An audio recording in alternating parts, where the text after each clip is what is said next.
democracy as it were now, where Nigeria is almost becoming a one-party state, where citizens cannot even come out peacefully to protest against what they don't like. We are called a democracy, but are we really a democracy? So I believe that the way to go is to listen to the elders. In my own culture, Edo, elders, the words of elders are words of wisdom. The words of elders of Nigeria today are words of wisdom.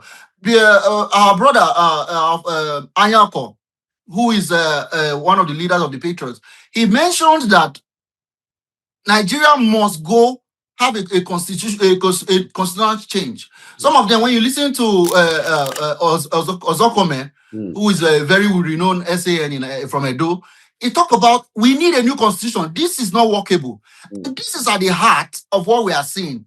Some people want to practice a certain kind of governance in their domain, but they want to impose it on everybody else. It's not sustainable. If Nigeria was a marriage, there would have been several divorces already.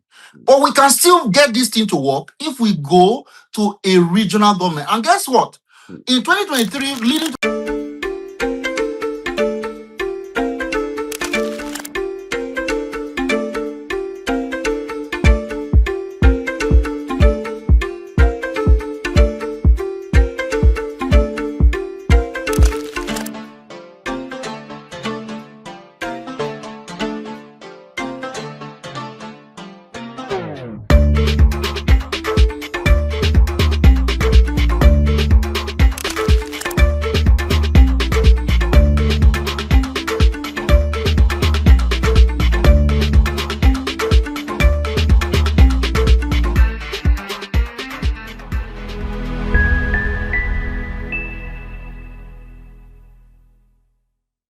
Good day, everybody. Yes, it's Friday. It's Atlanta Discuss. You know, that's what we do every Friday. State of the nation, Nigeria.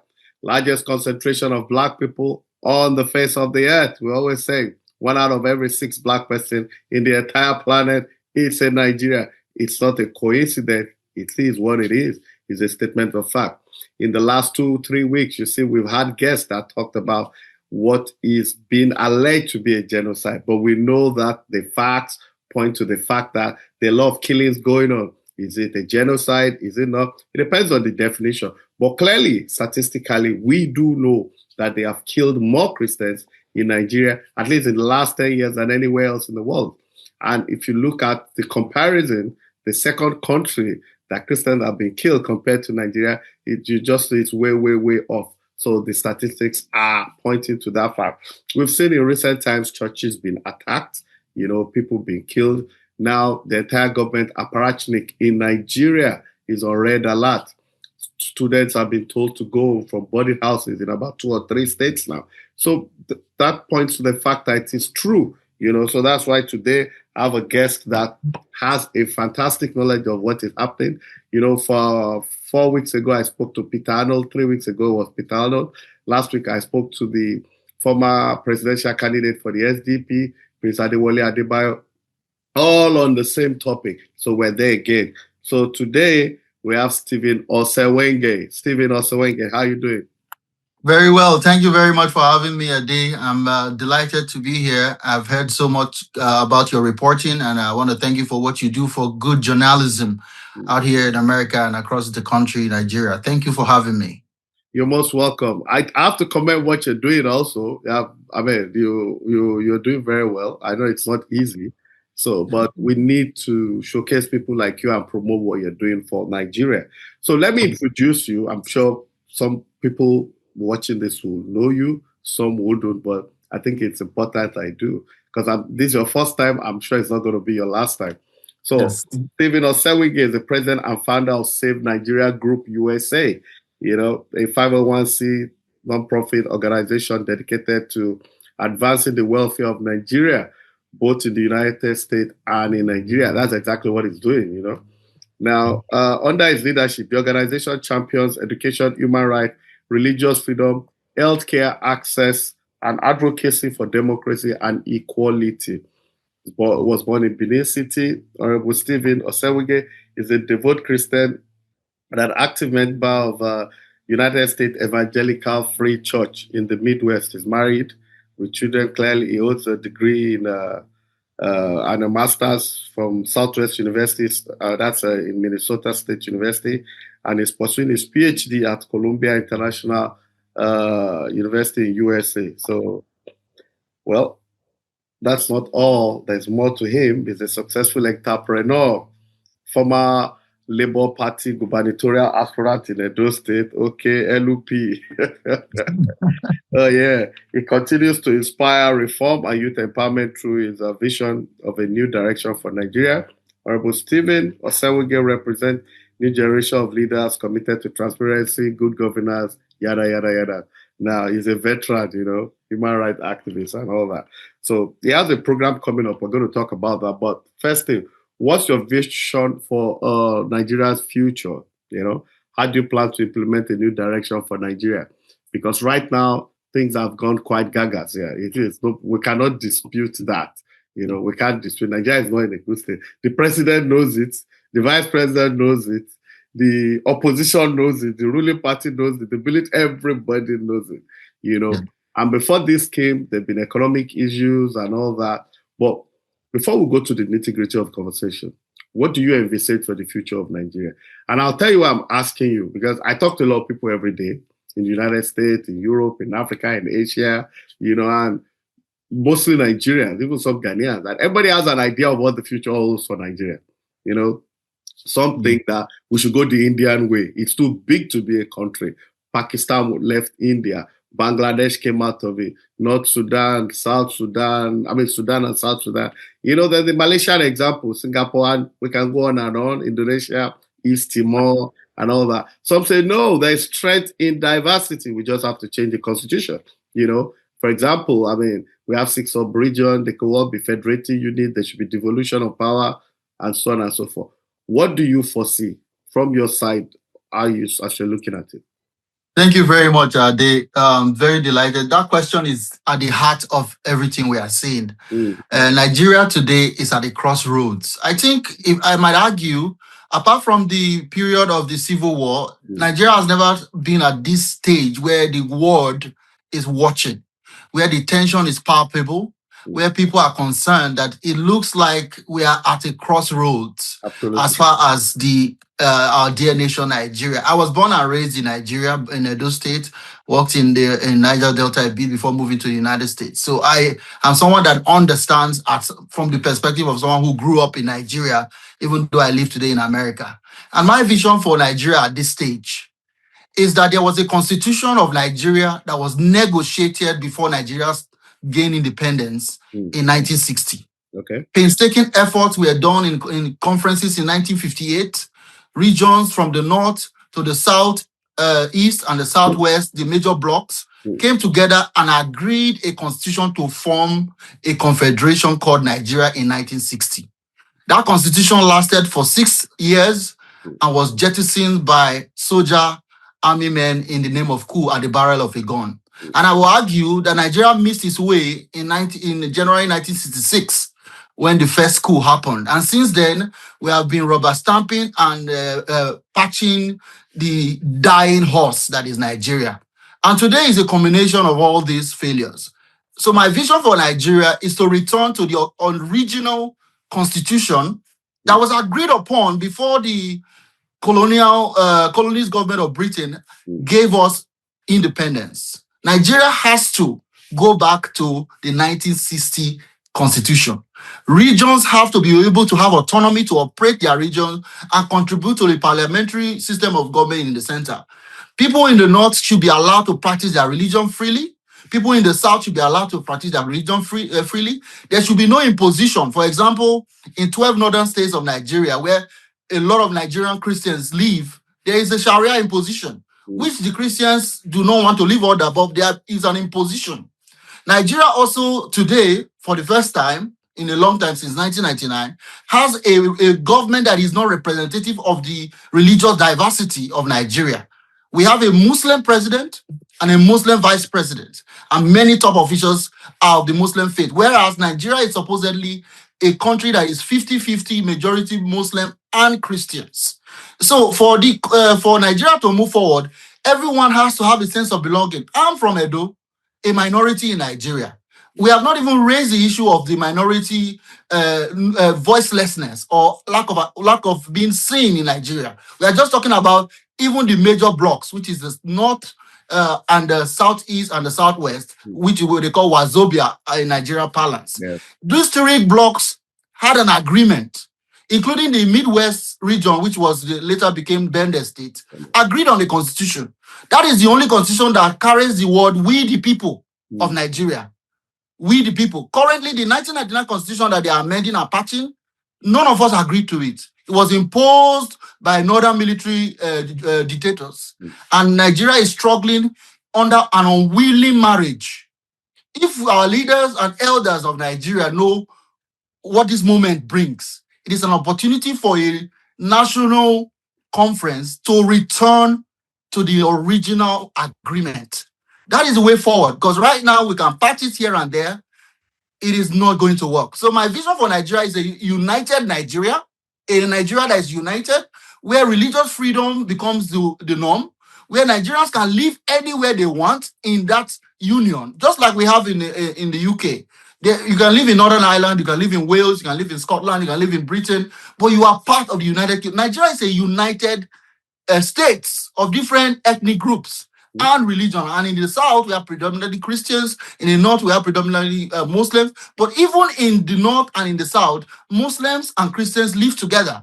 But there has to be a way to bring everybody to a sense of belonging, whereby, for example, since the late 60s, there has not been a president from the southeast block of Nigeria.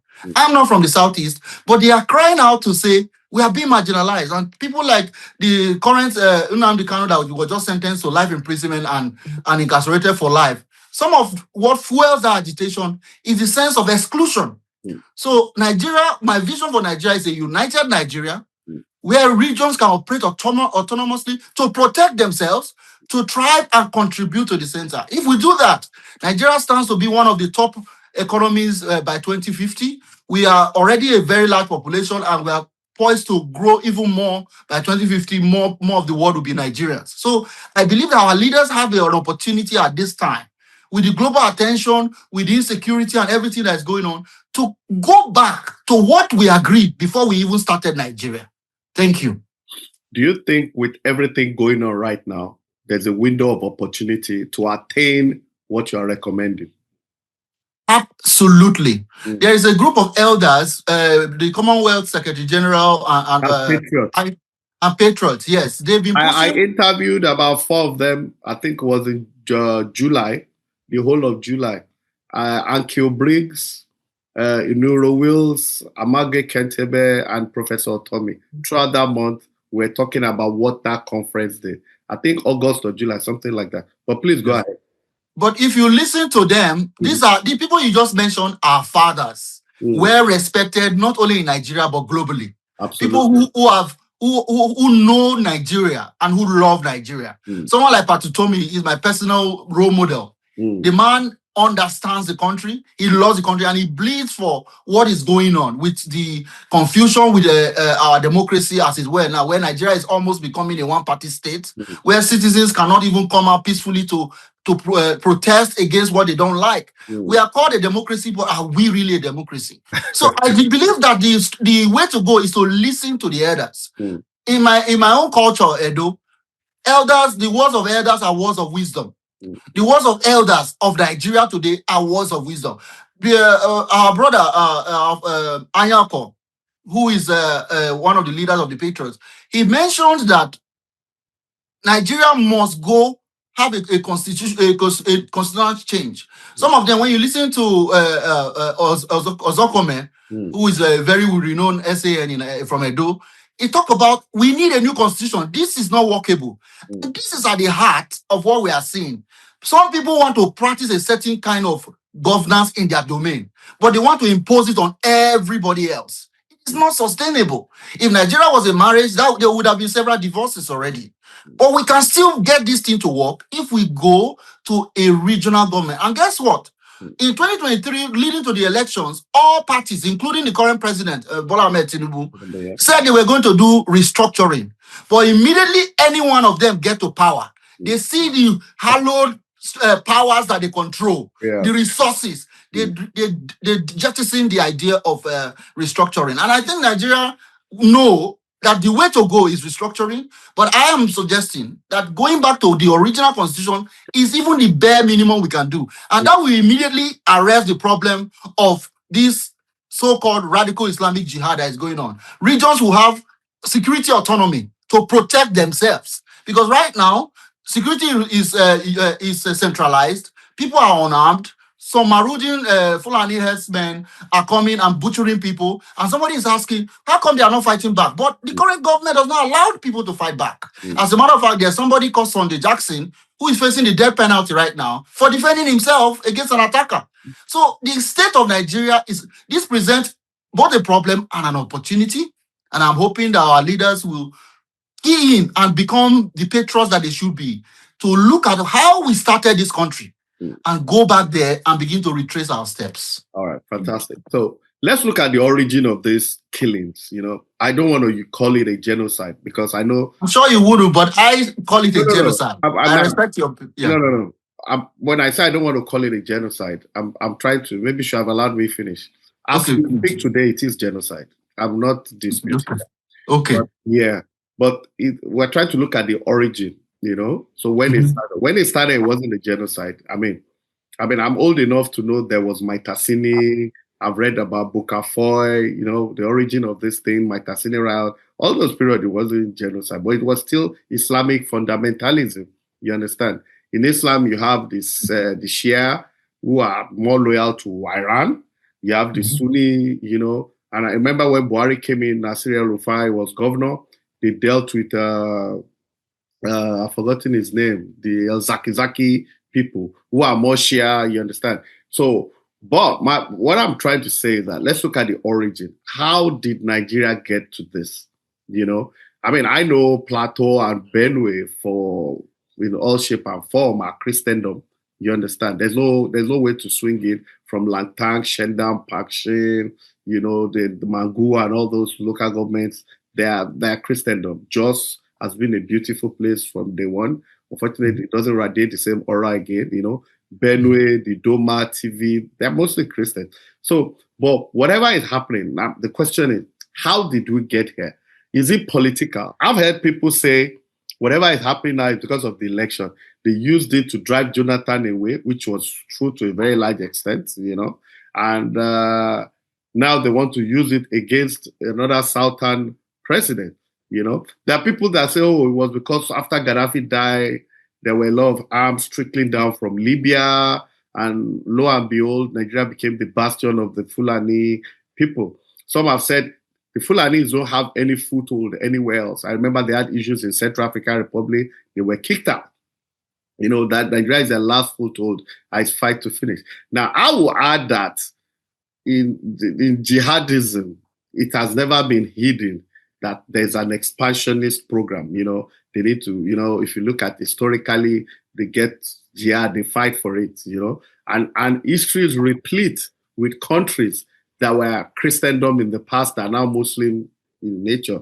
Turkey, even Algeria, Syria, Cyrenaica in Libya, and we can go on and on. I'm sure there are about 7 of them like that. So, Turkey, Turkey, because the Antioch, they're all in Turkey and all that. They're all biblically, you can reference it. So my question is, what is the origin of it? Those doing it, what do they want to achieve by it?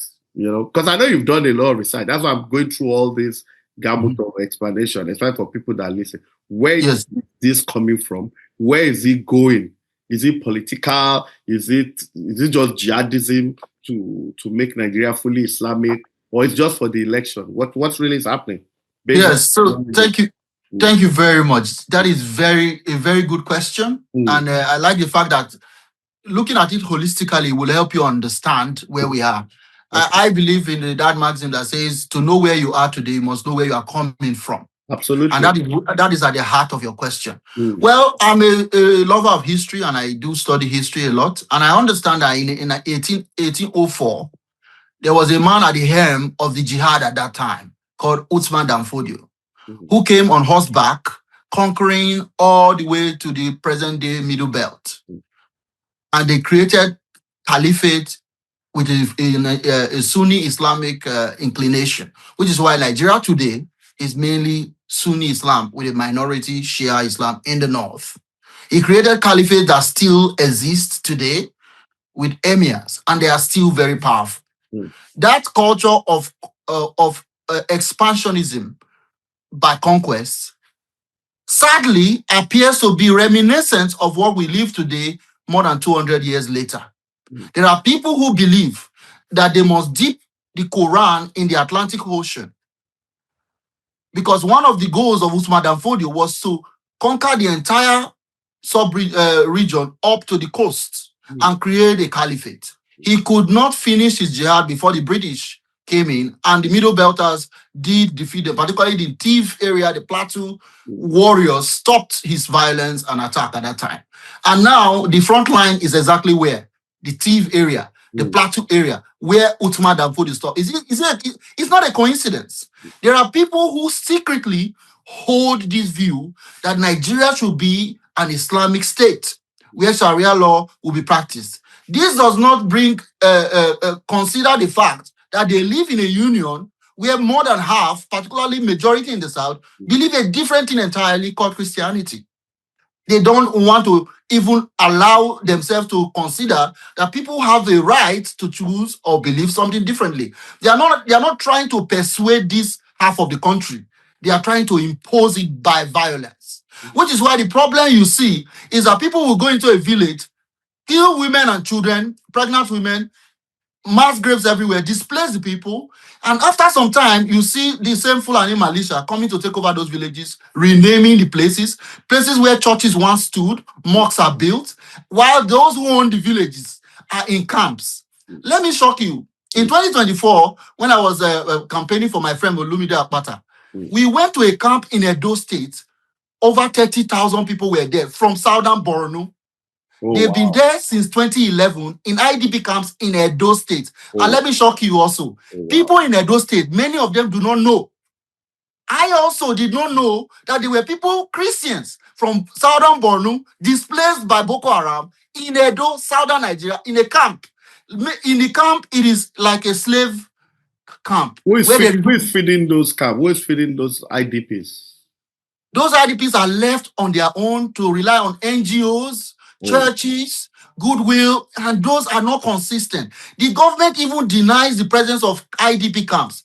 Someone like McCarnott you heard recently has told me that he went to the government to say, there's an IDP camp in Abuja. We want to help them. Can you recognize them so that funds will be released from the United Nations under the refugee funding? The Nigerian government said, no, they are criminals. They are poor, destitute. That was one of the anger of Michael Arnott. So we have a situation where the jihad that started in 1804 appears to be tacitly continuing because there is no other way to wrap your head around it. Because the perpetrators of this violence are not prosecuted. The government knows who they are. The government knows where they are. There's even a report recently, now 2 days ago or a day ago, that those who were kidnapped in one of the schools in Kebbi State have been released. And the government said they released them, whereas the terrorists came to say, no, we released them.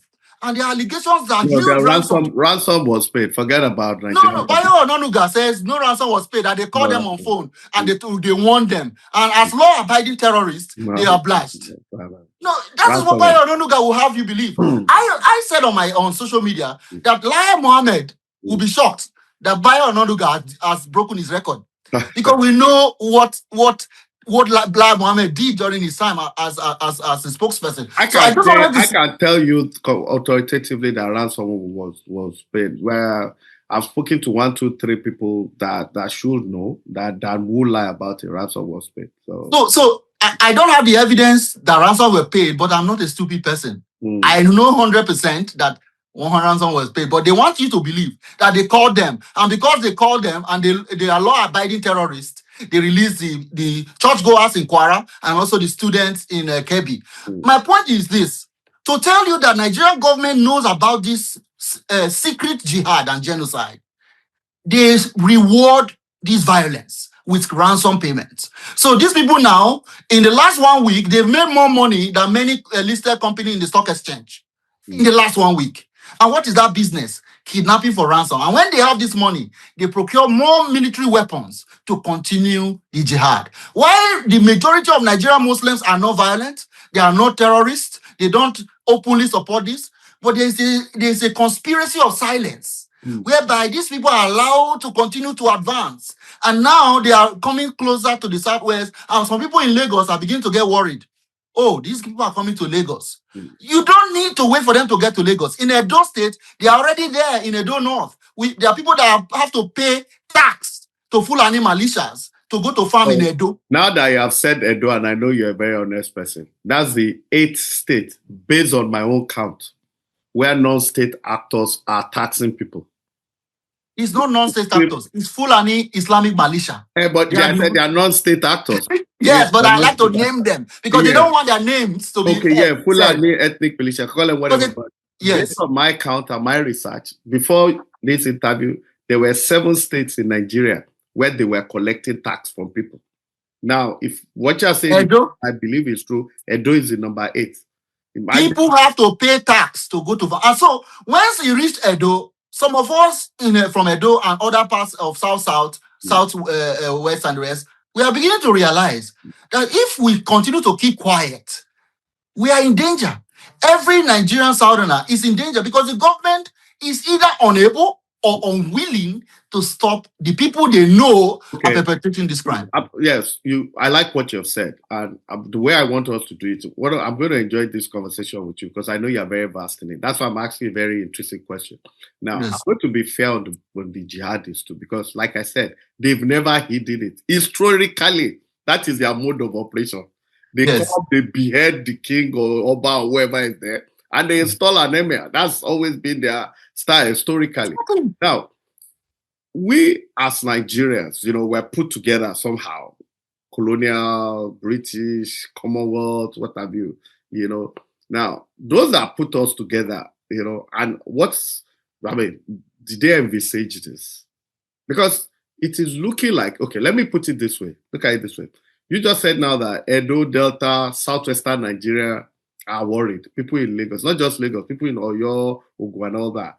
But you see, the disadvantage the Southwest has today, which a lot of people are not aware of, and which was an advantage some time ago, but it's no more an advantage. Half of Yorubas are Muslims, half of Yorubas are Christians. I'm saying half-half. I'm sure even if it's not half-half, it can be more than 60-40 either way. You understand? So there's almost no Yoruba family where you don't see a mixture of Muslim and Christian.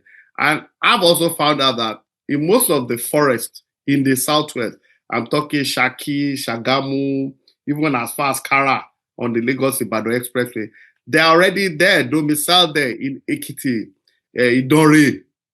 I'm telling you what people that have researched it, that have got there, that have used it, that say that these guys are already residing there like Lord of the Manors. And in so many cases, they are paying some traditional rulers, some ballets to occupy those places. You understand? So where I'm going to now is that it does look like these guys are already embedded, So when you say something has to be done, now it's a twofold question. One, the president is from the Southwest, is Yoruba, is a Muslim, right? So why is it so hard for him to deal with the situation? One. Two, if the sub-regional groups now see that, maybe, for example, like we see that the government is not doing anything about it, what can they do about it? Because it does look like it's a clear and present danger. The problem is here. And like they say in America, the shit I hit the fan already. So how do they tackle this? What's the way? Do they have to go to the UN? Does the Senate has to pass a bill? If you understand what I'm saying. I understand. Let me talk about the first one is the president, Bola Ahmed Tinubu. Yeah, what's so hard about it? Who is a current president and from the Southwest and also a Muslim. Mm-hmm. Until recently, to be honest with you, as someone who was born and raised in Edo, Benin City, I didn't really know that there was Muslims of that number in the Southwest. I thought it was just Kwara, maybe. Oh. I didn't realize. It was until recently I realized quite a lot of people, just like you're saying. A lot. Yes. So it presents there's this unconfirmed story that the core northern Muslim does not see those Yoruba Muslims as actual Muslims But or Muslim enough. They use them as political tools. I can tell you that. Because I'm not from there, but I've heard that when another Muslim imam shows up, no matter how senior the Yoruba imam is, he cannot pray in the mosque. I'm not Muslim. Don't take it with a pinch of salt, but I've heard how they see that. So for them, for the fundamentalists that is invading Nigeria right now, because it's an invasion. Some people talk about, America wants to talk about, come and infringe in our sovereignty. Well, Boko Haram, ISWAP, Ansaru, Lakurawa, Fulani Militia, they have already invaded Nigeria. They're we don't have everywhere. sovereignty. Yeah, that's so we are worried about Trump. You should be worried about the terrorists, not Trump. Absolutely. You should be even calling Trump for help. So what the president could have done, if he was able, is to actually call for global help. But there's an allegation, if you watch the recent interview by Pastor Eladi, who mentioned that there were deals that were made. That this current president, before assuming power, made some deals. And the current vice president of this president, Shetima, has a lot of allegations that the Christmas Day bombing in Mandala was arrested at his lodge when he was governor. That creates an empirical fact that he needs to despair. But that if we assume that the allegations are true, without okay, let's assume that. That means the allegation that the president of Nigeria hands are tied and is trapped becomes more scary. It means that the president knows where these people are, but he's afraid. He may be afraid for his own life to go after them because or maybe he's thinking just about second term. No, beyond that, there is a lady, Njatu, is a woman leader from the north, who came up before the election 2023 on an interview, which is viral now, said he met with Tinubu in London and asked him, what is your plan, blueprint, to tackle the insecurity in the north? And the president said, and I quote, I have no blueprint. I will have to step on too many toes and I may be killed. I don't want to touch it.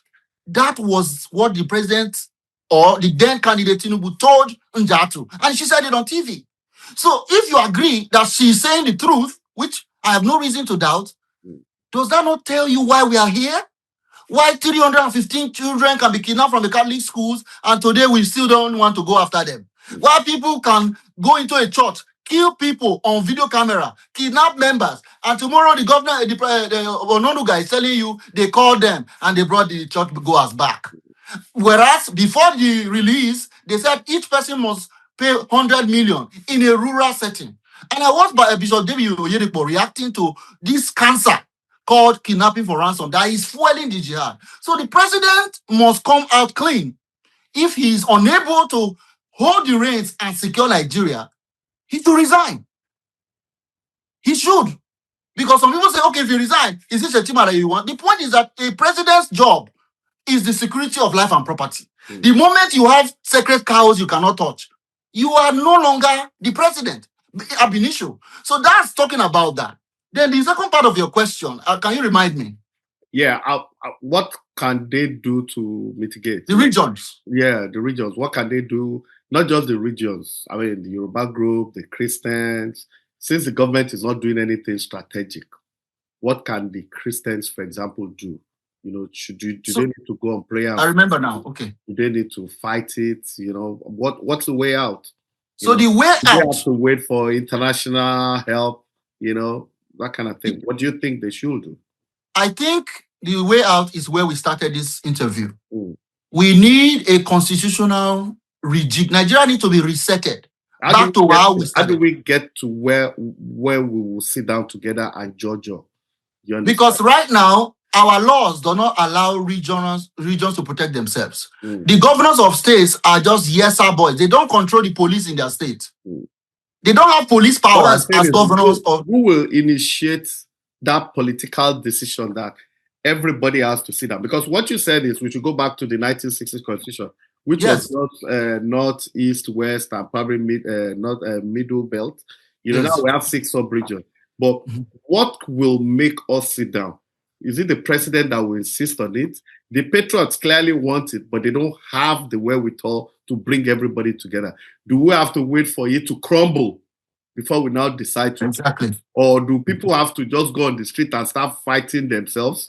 You understand? And there's mayhem and anarchy. Of course, at the end of the day, you still have to sit down and discuss. So that's why I'm saying that. How can we have a scenario in the immediate that will make all of us sit down and discuss the future of this country? We cannot go on like this. We cannot go on like this. So my answer to your question is, one of the things we are asking the United States Congress as we go on Monday, which we'll talk about soon, very soon, yeah, is for urgent U.S. military intervention in Nigeria. Urgent. So the idea of sovereignty is that Nigeria is in my opinion, a failed state, because a government that cannot protect life and properties has failed. So nobody can dispute that Nigeria is a failed state. So we do need not just the United States, but I like what Ambassador Walz did with Nicki Minaj, that they went to the United Nations to create awareness so that coalition of the willing, like they have in the Ukraine case, can come together to go and help Nigeria, because Nigeria is too important to fail. Absolutely. It is the largest black populated country on earth. It is a regional colossus. A 230 million country cannot fail because the neighboring countries cannot absorb those numbers. The population of Ghana and Lagos is the same thing. Exactly, just one state. So Nigeria is in the enlightened self-interest of United States and global powers, particularly the 5 permanent members of the Security Council, to go together and counter the radical Islamic jihad terrorism, then create an international panel that will bring these regions together and say, look, when the West run Nigeria and they were about to leave, they agreed a document. You have to go back to that document as a starting place. Because right now, there is nothing else that will work, because the regions are not allowed to protect themselves. Nigeria's law prohibits bearing firearms. The terrorists are the only ones violating the law. And Riley Moore, our congressman from West Virginia, asked the Nigerian delegate folks there, why don't the government disarm the Fulani militia? Because all he hears is that these Fulani militia are more deadly than Boko Haram. Why do you allow them go ahead when Nigerians are not allowed to have weapons? The answer that Riley Moore, our brother from West Virginia, did not have is that Nigerian government is complicit. They are not a bystander. Many of the weapons that have been seen from the hands of these marauding terrorists are issued to the Nigerian military. Bullet casings that have been taken from cops have been traced to our government. So what are you telling me? So they come to the United States to ask for weapons. And on Monday, we are going to ask Congress, don't give them weapons. Don't. They will kill more people with it. That's what's happening. That is what is happening. So let's the weapons that have been sold to the government, especially to the find their way to the hands of the Marudi terrorists. So you are by giving Nigerian government as it is now, this failed government that is complicit, by arming them, you are enabling the violence. That is what we are telling Congress on Monday. Are you saying that the government of the day, or possibly the APC government, so to say, is being controlled by this Fulani group? I'm not saying it. They are saying it. Everybody is saying it, unless the person does not know Nigeria. The president said if he touches toes, he will be killed before he became president. Today, things are happening. He doesn't want to touch toes. Do you think I believe, I don't know Tinubu personally, but from what I see, the man would not really want radical Islamic jihad in Nigeria. He's not that fanatical. I don't think he has a wife that is a pastor in Redeem. He's a moderate. But what is happening now? Does that tell you that he has control? He wants to go for second term. You understand? No. Anybody thinking about 2027 or second term is delusional. Is delusional. Because the terrorists the person is delusional, but the president's emphasis, his energy has been tilted towards 2027. He knows it. I know it. Everybody around him knows it. So it's not that I'm saying it. You understand? He has been more preoccupied about that. Now, I want us to talk about what the program on Monday. But before we do that, I was saying something earlier on about the Southwest, where I'm from. That half of us are Muslim, Christian. I'm not sure of the exact percentage. I was trying to say that in the past, it was a lot of advantage. I can remember then as a younger person, Salah, it was celebration. Idil Fitri, so that's a small Salah celebration. Idil Kabah, big Salah celebration. Christmas celebration. And everybody is interwoven, that kind of thing. I went to Abeka Grammar School, a Christian Anglican school. There was always something to celebrate. nobody really cared whether it was Christmas or Salah. You know, you didn't even know whether you're Muslim. There's always ram to eat. There's always chicken to eat. Now, today, you know, that advantage of those days is now a major disadvantage, because I'm telling you that I've spoken to people that are Muslim in the Southwest that are ready. Their percentage is not much. They're not that much, but they can be effective. They see things from the Hausa Fulani oligarchy now. I'm not saying jihadists, you know, for political reasons. People in the Southwest.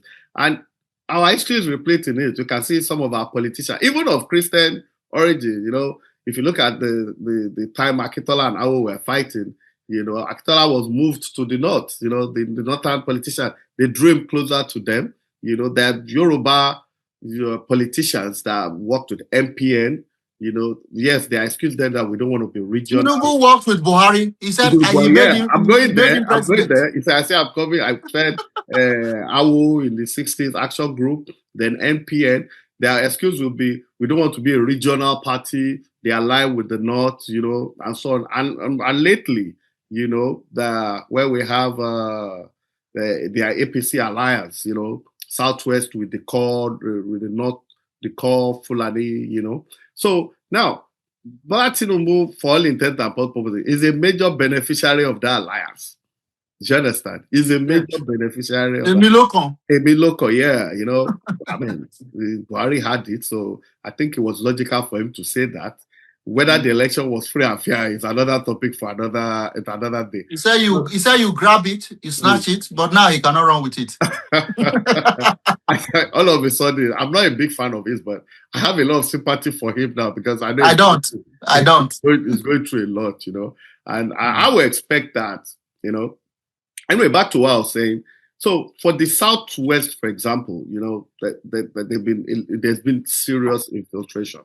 You understand? There's been serious infiltration. So what I'm trying to say is that if in the ensuing melee, you know, because you didn't answer that particular question, what do you expect the Christians from the Southwest, you know, those big GOs, the ones that control 34, 36,000, 40,000 parishes, what kind of message? I know some of them, a lot of them are speaking out, but it's not enough in my opinion. What do you expect that they should be saying, considering the fact that, if anything, if the bubble bursts in Nigeria today, I mean, let's be objective about it, the most disadvantaged sub-region now is not the middle belt, it's the Southwest. Yes. So what to do? If you listen to Paul Adefarasin, he mentioned that there is a crisis coming and he is ready. He's ready. He was telling his congregation that we are past the point of thinking this thing is far. Absolutely. Their goal, that's why I was talking about those thinking of 2027 are not smelling tea leaf. These people have a short-term plan. By 2026, they want to be in Lagos coast. If the reports and rumors that we are hearing are true. So they are not thinking of election cycle at all. They've already positioned themselves. There's a young man, the youth leader of Afenifere, who was kidnapped, and his video went viral. He was taken from the Southwest through bushes and ended up in a donut called a place called Ibilo, where the federal government college is. I know where Ibilo is, yeah. So and those who kidnapped him told him that we have taken over, we are just waiting for the green light. That was months ago. You are buttressing my point. I am telling you that. So to answer you is that the Christians in the South, the right to life is sacred. We will have to arm and defend ourselves. Okay. And even if that breaches the fraudulent 1999 constitution, because the constitution is fraudulent anyway, because the beginning of the constitution says we the people. None of us agreed on that constitution. So it's a lie that we are running with. So if you are going to protect your life, for me in America, I have Second Amendment rights. I can have arms to protect my family. And anywhere I am in the world, I reserve the right for that life self-protection. I will not sit back and Fulani Malisa will enter my house and kill me, then to expect me to be watching. So to answer your question, it's a difficult one, but the truth is you have to defend yourself because the Nigerian government either cannot or is unwilling to protect you. Okay. So that answers that question. Do you know why I asked? I'll tell you why I asked. You know, Atlanta discussed a discussion. So, you know, even though I asked a question, I haven't. So I like reading. I've done a lot of research. And I noticed historically that in the fight for Jerusalem, there were a lot of back and forth. I'm sure you read some of it. The Muslims take it, they occupied Jerusalem for a time. Then the Christian, led by English kings, French king, that were mass forces from Europe, come to Jerusalem, kick out the Muslim again, occupy for some years. You know, it was a lot of back and forth. So it's historically that fighting has always been there. You understand? Because like I told you, most of the people I've spoken to, some will say, look, we don't know what to do. We have to pray it out. Some have said, like Adifara said, we have to fight it. You know, my fear is that if it's not properly managed, you understand, it's going to lead to an all-out free-for-all. You understand? And as we speak today, the Muslims don't have an edge, especially in the Southwest. Some people don't know that, but they're already well embedded. But let's go to what you're doing on Monday. You know, let's showcase what you're doing on Monday.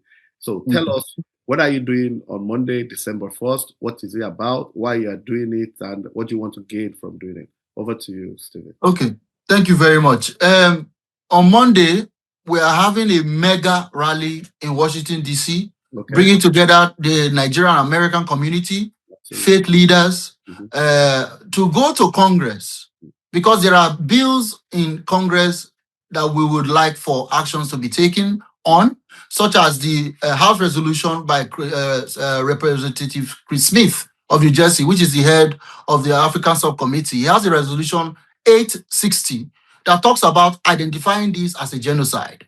There is also another resolution recently placed in the House by our brother from West Virginia, Representative Riley Moore, House Resolution 866.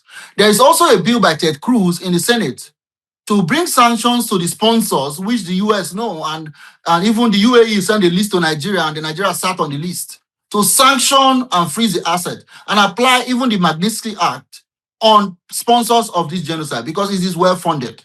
So we want to go to Congress to ask for those bills to be quickly passed, and also to thank President Trump for taking the initiative, for calling it what it is, a Christian genocide in Nigeria, for being able to redesignate Nigeria, even when Joe Biden removed Nigeria from the list when he came into power, after Trump had done that in 2019. Who knows how many lives have been lost because Joe Biden decided to play politics through Secretary Blinken to remove Nigeria from a list that Nigeria clearly belongs, which is a list of countries of particular concern. So we want to thank President Trump, but we want to let him know that the CPC is only the first step. There needs to be urgent, kinetic military intervention to rescue our daughters that are being kidnapped. There needs to be urgent military kinetic intervention to blow out the terrorists in the camps that Nigerian government know but are unwilling or unable to go, because we need help from the United States Secretary of War, Pete Hegseth, and the Pentagon. Then lastly, we need to focus on return of the IDPs to their communities. Records show that more than 200 communities have been taken over or left desolate. To end this crisis, Nigeria has to return those victims of this Holocaust, this genocide in Nigeria. They need to be returned back. So on Monday, we are coming together at the Capitol grounds outside the visitors' entrance to bring the issue to the fore, to the seat of government, the US Congress, to ask for urgent support. And there will be witnesses there, people giving live testimonies of what happened, like our brother Frank Otto will be there, who is from Yalewata. In this year, they lost over 280 people. And he lost 38 members of his own family. Oh, wow. He will be there on that day. Mike Arnold from Texas, who has been to Nigeria severally and has exposed what is going on, will be our keynote speaker. And many priests and religious leaders around the United States will be saying prayers for Nigeria. And I will be there along with other leaders from different parts of Nigeria to add our voice to say, President Trump, you are our hero. But now do the next thing. Save our lives. Stop the genocide. That is the entirety of our activity on Monday, December 1st. So any Nigerian resident in the United States that feels led can come to DC on Monday and join you? Not just Nigerians, all Nigerians and all Americans, because this is a religious freedom issue. We believe the American stands for religious freedom. Even Muslims feel... Any Muslim that condemns the Christian genocide, that wants to speak out against radical Islam and dissociate himself from them, is also welcome, of course. We believe Muslims have the right to practice their faith. We believe Christians should be allowed to practice their faith. You see, I always try to be fair. I was born a Muslim. I've read the Quran. I know it. I'm a Christian today, but I understand the Quran very well, and all that.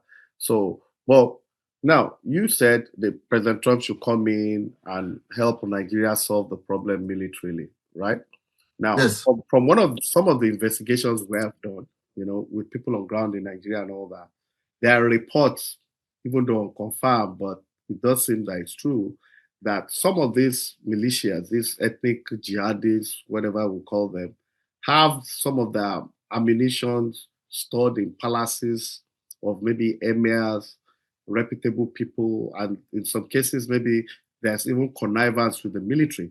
So, if, for example, the American government comes in and they locate, let's say part of what they locate as a target is an emir's palace, and they blow it, or maybe a military barrack. It's a target for whatever is done. Don't you think that will ignite more trouble in the country, or don't you think that will complicate the presidency of Bola Tinubu and might even incite an insurrection of some sort, and that might even push the military to do what we don't want them to do? It's a very delicate question you've asked. I understand there are consequences for kinetic action. But my concern as of today is the consequences for inaction. In the last 10 years, more than 100,000 Nigerian, majority of them Christians, have been killed. 19,100 churches have been burnt. 250 Catholic priests, until the last count, have been beheaded, dismembered. Wow. We have over 7,000, between January and August this year, over 7,000 Christians have been killed, not counting even the Muslims and other groups. Nigeria is currently at a situation that is not sustainable. So anybody saying are you aware of the consequences that could happen if something is done, is failing to recognize that something is already happening that we cannot allow. So your question is valid, but what is the consequences of doing nothing? Which is exactly what the Nigerian government wants to do. They are focused on election and politics. I am not interested in Tinubu's presidency or his election or his politics. I didn't support him in the last election, and I will not support him in the future elections if there is any, because I believe he did not win that election in 2023. He made deals and stole the mandates because Mahmoud Yakubu 4 a.m. declared a result that we completely disagree with. But I will not go into politics because this is not political. Even though there's some people say it's political Islam, which is another thing entirely. We'll talk more about it another time. But because of time, I'm about to join another interview. I just want to thank you for having me. And I hope to see you there in Washington, D.C. and other media, and everyone should join us. It's 11 a.m. Capitol Grounds. We are going to be there, and we hope that our voices will be heard. Thank you so much for having me. That was my last question for you also. I wish you good luck in what you're doing. Keep it up. Nigeria needs all the attention it can get. Nobody can justify the killings in Nigeria. There's been inaction on the part of government, and it's really embarrassing, that nothing is being done about it. It's not a new problem, actually. It's always been there. It's because nothing was done about it in the past. That's why it keeps, and it's so embedded now that I doubt if it can be solved without external help. So thank you, Stephen, and thank you. We'll have you again. All right. And to all our viewers, it's a wrap there. So if you are free on Monday, Washington, D.C., 11 a.m. D.C. time, Stephen is at the Capitol Hill, and they're going to be talking about Nigeria and everything, Christian killing, genocide. The world is watching. The world has agreed to support Nigeria. Let's give it a push this out. All right. Thank you so much. Yeah. Bye, everybody. Goodbye. Goodbye.